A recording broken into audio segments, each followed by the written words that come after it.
복음은요, 그 안에 많은 요소들을 포함하고 있습니다. 복음 안에는 기쁨도 있고요. 복음 안에는 소망도 있고요. 복음 안에는 희락과 화평도 있습니다. 복음 안에는 사랑이 있고요. 복음 안에는 감사가 있고요. 더러는 복음 안에서 축복과 번영을 말하기도 합니다.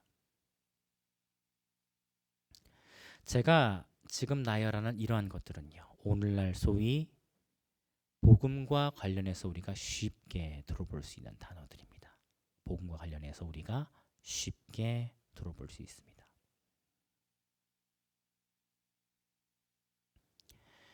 오늘날 우리가 접하는 복음의 대부분은요, 부분적인 요소를 확대해서 말을 합니다. 이러한 단어들 중 제가 열거한 단어들 중에 하나를요, 확대해서 말을 합니다. 누구는 기쁨만을 말하고요. 누구는 사랑만을 말하고요. 누구는 신유 혹은 치유만을 말합니다. 또 더러는 복음을 축복과 번영으로 바꾸어서 말을 하기도 합니다. 우리 성도님들께서 쉽게 들을 수 있는 단어와 표현입니다. 혹시 성도님들 중에 이러한 단어들로 가득 찬 가르침이나 영상을 들으신 적은 없으실지 한번 생각해 보았으면 합니다. 어느 분께서는요, 설교 시간 내내 치유와 회복에 대해서, 신유에 대해서 말씀을 하십니다. 육적인 병났음과 마음의 치료를요. 오늘날의 성도님들께서 유튜브를 통해서 쉽게 접하고 들어볼 수 있는 내용들입니다. 치유에 대한 수많은 간증들, 또 신유 집회를 행하는 수많은 모습들이요. 조금만 검색하면 쉽게 나오고요.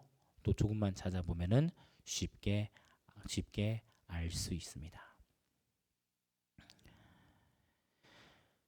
예수님께서도 이 땅에 오셔서 우리에게 보여준 것이 바로 신유 역사입니다. 다니면서 수많은 사람들을 고치셨고요. 수많은 사람들의 귀신을 내쫓으셨습니다. 자, 그런데요, 예수님께서 우리에게 하신 사역은 신유 사역에 머물지 않습니다. 예수님께서는요, 우리의 몸을 고치는 것보다도 더욱더 중요하고 더욱더 긴한 일을 행하셨습니다.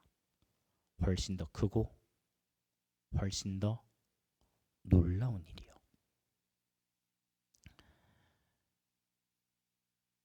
축복과 번영을 복음으로 말하는 것도 마찬가지입니다. 어떤 분께서는 이러한 복음을 전하십니다. 예수님을 믿고 복을 받으면 우리가 부유해진다고요. 전하시는 분께서는 스스로가 또 부유해지심을 드러내십니다.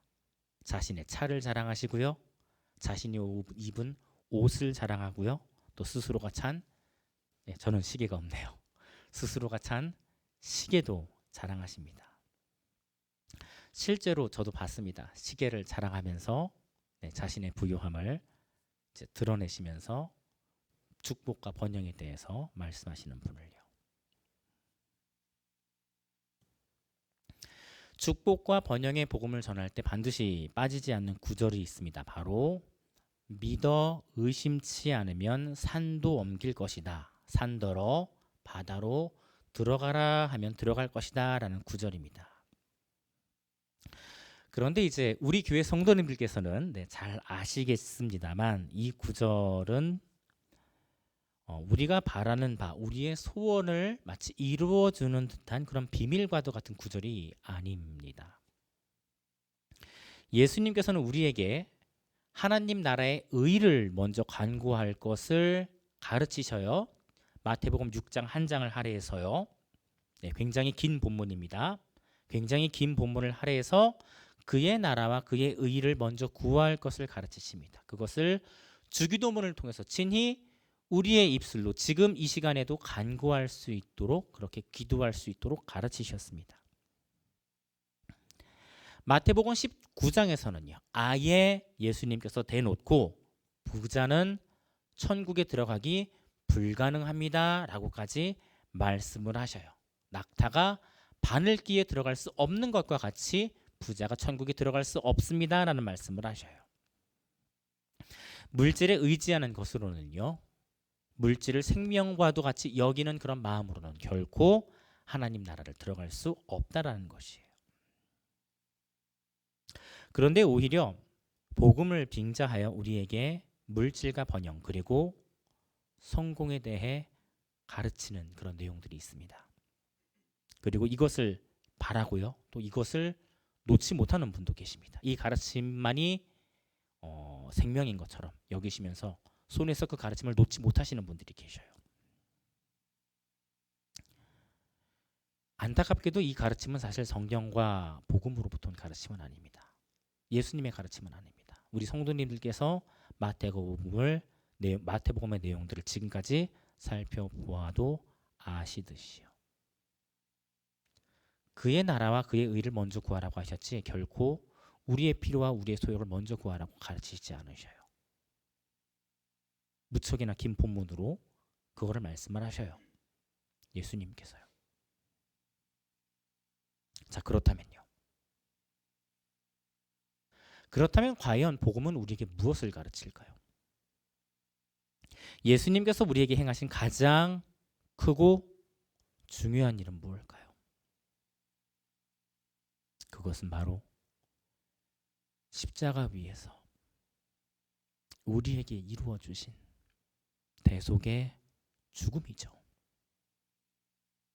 구원받을 수 없는 우리를 대신해서 십자가 위에 오르셔서 죽음과 저주를 모두 다 맞이하신 내용이죠. 복음서가 그걸 말하고 있잖아요.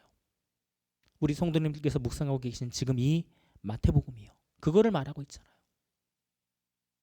이미 예수님께서 16장에서부터 나는 십자가 위로 올라가서 거기서 죽음을 맞이할 것이라는 말씀을 하시고요. 그리고 너희도 살기를 바란다면, 영원히 살기를 원한다면 나와 함께 그 십자가를 지고 가자라고 말씀을 하시잖아요.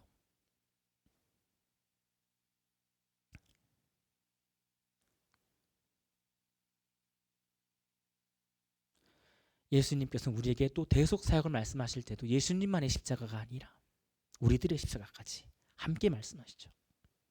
그 십자가의 길을 함께 걷기를 말씀하시죠.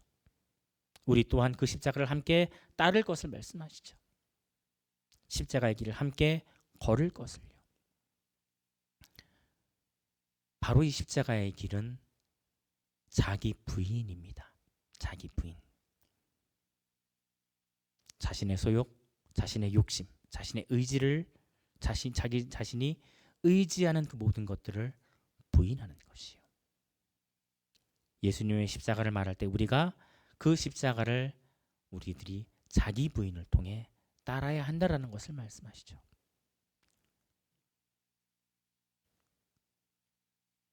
예수님을 따를 때 수많은 사람들은 예수님께서 다윗의 왕국을 이룰 것을 생각을 하십니다. 이것은 제자들도 마찬가지입니다.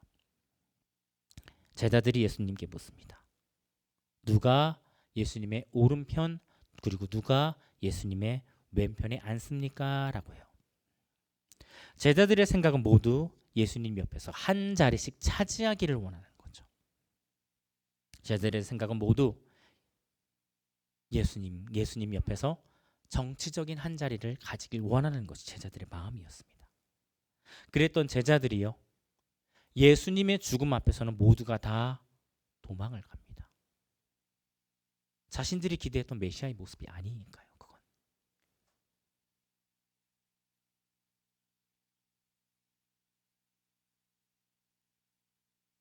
대제사장, 서기관, 사두개인, 바리새인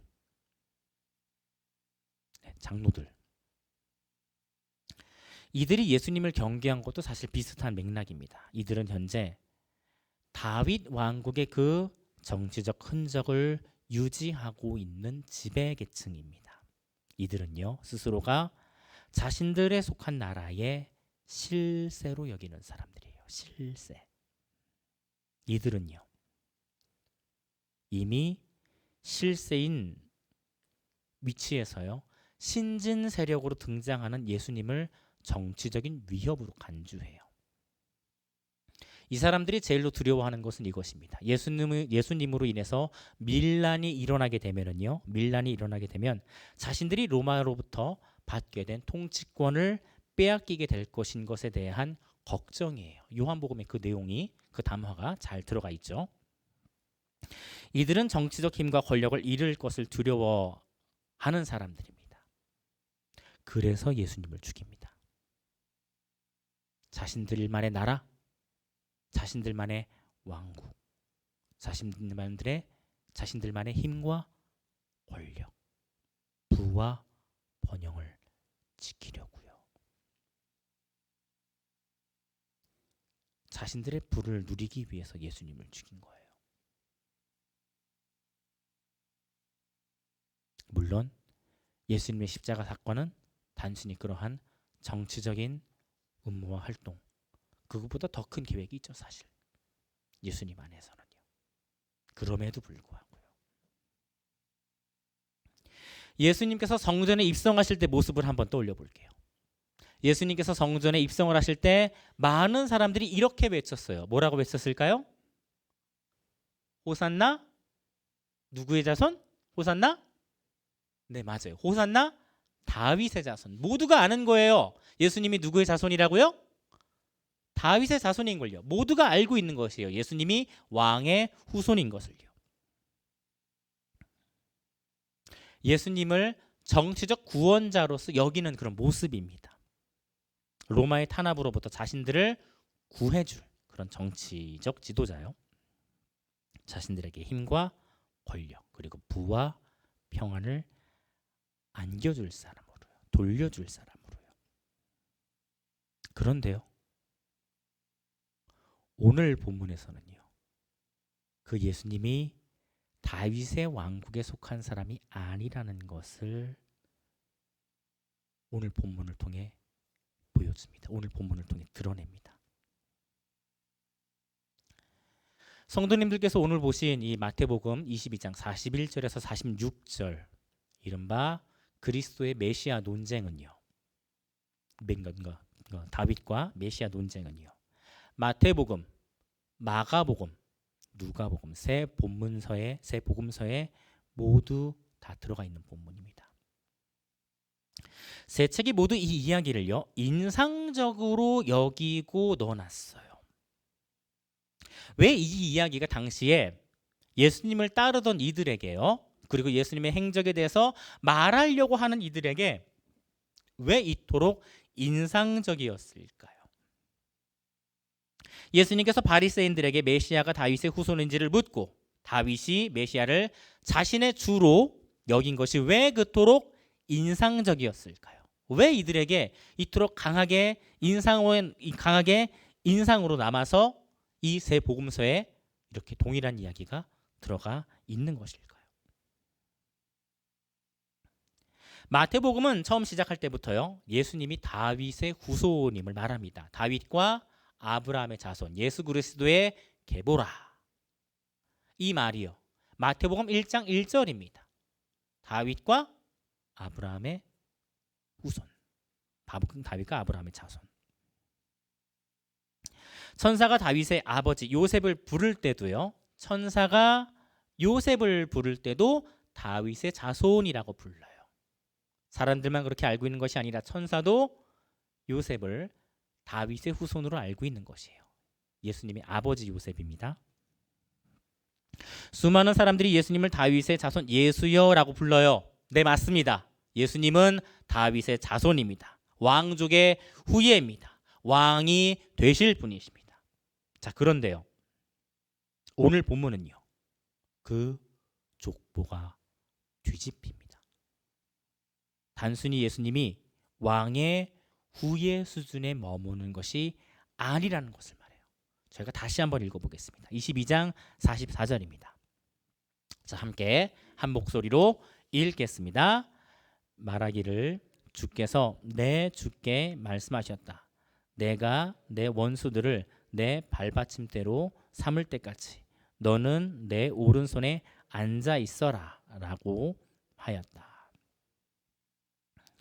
앞에 주는 이제 히브리어 성경에 여호와라고 표현이 되어 있습니다. 그리고 뒤에 내 주는 아도니죠. 아도니, 나의 주로 표현이 되어 있고요. 네, 아도나이는 네, 헬라어였습니다. 여호와 하나님께서 다윗의 주인된 자에게 말씀하셨던가, 여호와께서 다윗의 후손되는 자에게 이제 말씀하셨다.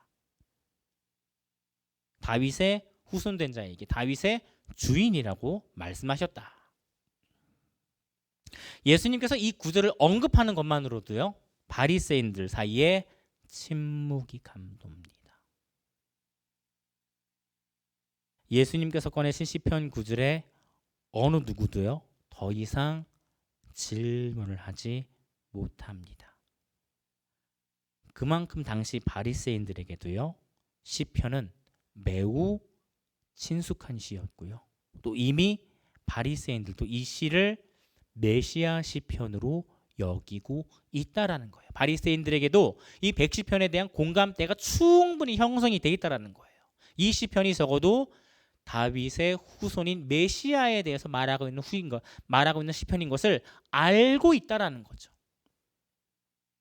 그런데 이 구절을 언급할 때요, 제자들이 받은 충격은요, 단순히 바리새인들이 받은 충격에 또 머물질 않습니다.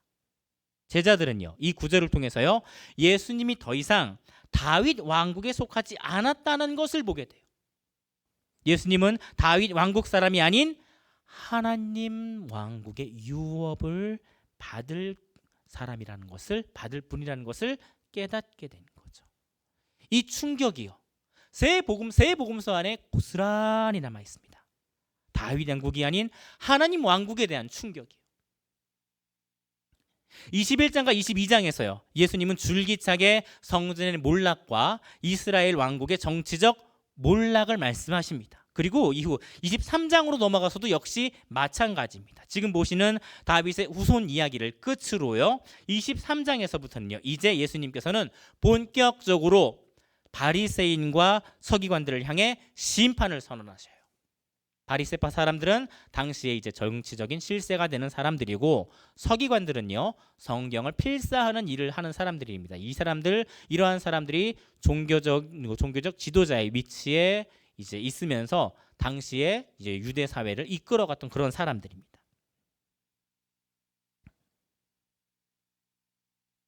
그런데 그들에게 예수님께서 이제 너희가 몰락하게 될 거다, 망하게 될 거다라고 선언을 하시는 거예요. 23장.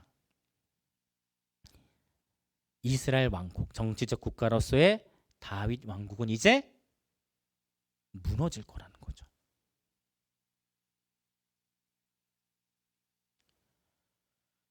훗날 제자들은 그 모습을 직접 봐요. 이스라엘 왕국이 무너지는 모습을요. 로마 군사가 이스라엘로, 예루살렘으로 들어와서 그 예루살렘이 로마를 통해 함락되는 모습을 직접 보아요. 그리고 나서야 아마 예수님의 말씀이 다시 떠올랐을 것입니다. 그리고 그때 성전에서 예수님께서 바리새인들에게 했던 질문이 다시 떠올랐을 것입니다. 왜 다윗이 메시아를 나의 주라고 부르느냐라는 질문이요. 아하, 성경은 처음부터 다윗 왕국의 메시아가 아닌 하나님 나라의 메시아를 말해왔구나. 성경이 원래부터 예언해온 메시아는 이 정치적 왕국의 메시아가 아니구나. 하나님 나라의 유업을 이루실 메시아이구나. 다윗이 누굴까요? 이스라엘의 왕입니다. 왕권의 상징입니다. 이스라엘 왕들 중 그 어느 누구도요, 다윗보다 뛰어난 존재가 없습니다. 심지어 이 이스라엘 왕국에 대해서 소개하는 그 표현자조차도 다윗과 아브라함의 후손이라고 표현할 줄은요. 그만큼 다윗의 업적은요, 유대인들에게도 너무나도 값진 것입니다. 그런데 그 다윗 스스로마저도요, 나의 주인님이라고 부르는 존재가 있습니다.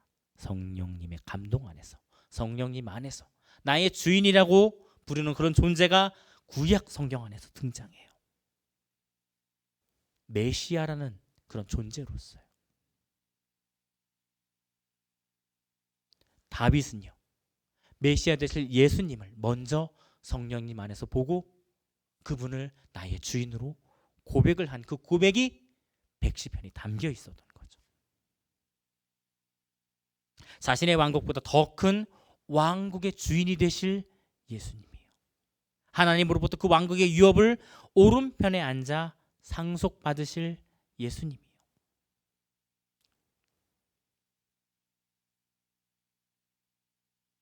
그런데 우리 각자는 어떨까요? 우리들 자신은요, 우리 한국 교회는요, 너무나도 이 예수님을 작게 여기고 있는 것은 아닐까요? 나의 소원을 이루어주는 존재로, 그냥 단순히 나에게 희락과 기쁨만이 되는 그런 존재로서 축소되어서 나의 몸을 의사처럼 낫게 하는 그런 존재로만으로 축소되어서 나의 소욕과 나에게 부와 번영을 안겨다줄 그러한 마술과 같은 존재로서 바뀌어서 우리가 이 예수님을 여기고 있지는 않을까요? 성도님들, 우리 오늘 하루만큼은요, 다른 걸 안 하셔도 괜찮습니다. 우리 오늘 하루만큼은요, 아무런 구원받지 못할 나를 위해 대신 죽으신 그 예수님의 십자가, 그거 하나만 생각하셔도 됩니다. 그거 하나만으로도 충분합니다. 다른 것을 하려 하지 않으셔도요, 괜찮습니다. 나를 위해 죽으신 예수님, 나를 위해 희생하신 예수님의 십자가의 일, 우리에게 하나님 나라의 문을 열어주시기 위해 친히 희생양이 되신 예수님, 그분의 십자가 사건만을 생각하는 것만으로도 오늘 하루는 우리에게 충분합니다. 성도님들, 이 시간 잠시 우리가 그 예수님의 십자가 사건을 생각하고 그 예수님의 십자가 사건을 묵상하며 그 예수님의 십자가 사건을 우리가 나의 사건으로, 아니 그 십자가 사건이 우리에게 이루어 주신 대속 사건임을 우리가 기억하며 되뇌일 수 있는 시간 가질 수 있었으면 합니다. 오늘 우리에게 주신 말씀을 놓고 저희들 잠시 함께 기도하는 시간 가지겠습니다.